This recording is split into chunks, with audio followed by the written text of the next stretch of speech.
اور آخری ریکویسٹ میں آرمی چیف سے کروں گا کہ اگر آپ نے واقعی سزا دینی ہے نا تو وہ جو ہمارے افلاطون تھے، وہ سائنٹسٹ جنہوں نے یہ سارے تجربات کیے تھے اور پاکستانی قوم کا مینٹل ماڈل بدلا، جس کی وجہ سے آج بچے فوج کو گالیاں نکال رہے ہیں، وہ جو سائنٹسٹ ریٹائر ہو کے خواہ وہ فوج میں سے خواہ عدلیہ میں سے اپنے گھروں میں بیٹھے ہوئے سکون سے بڑی سکرینوں کے اوپر یہ تماشے دیکھ رہے ہیں اور پاکستانی قوم کا اور پاکستانی فوج کا مذاق اڑتے ہوئے دیکھ رہے ہیں، ان کو سب سے پہلے پکڑیں.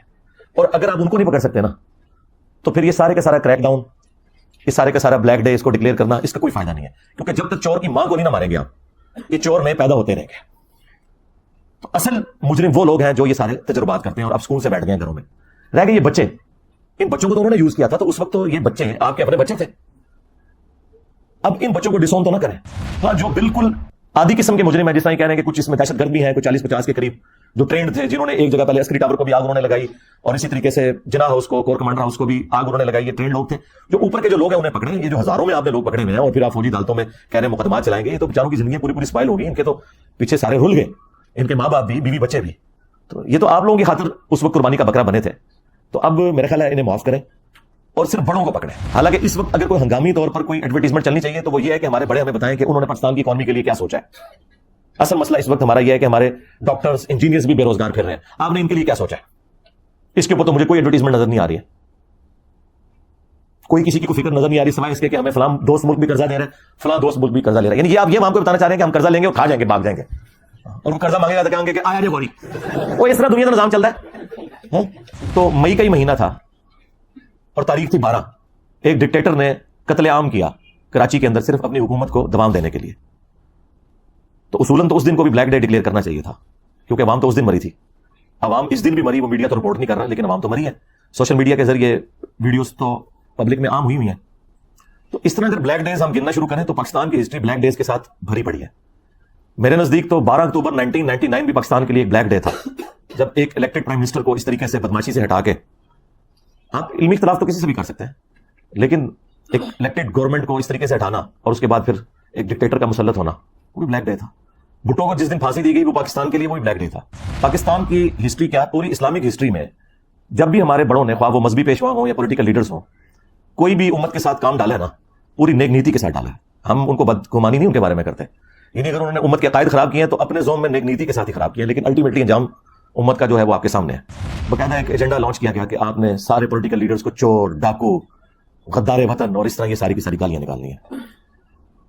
لیکن جو لوگ یہ کروا رہے تھے وہ یہ بھول گئے کہ کل کو ان کا وقت بھی آ جائے گا، کیونکہ دنیا تو مکافات عمل ہے.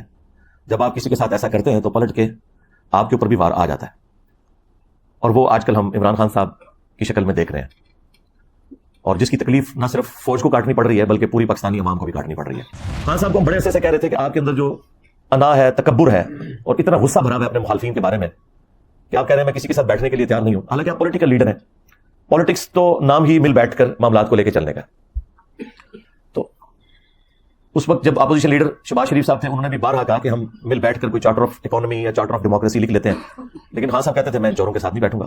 اور وہ اس لیے کہتے تھے کہ انہیں اس وقت اسٹیبلشمنٹ کی بیک حاصل تھی، اور اس وقت اسٹیبلشمنٹ کی پالیسی بھی یہی تھی کہ اپنے مخالفین کو آپ نے ملیا میٹ کرنا ہے.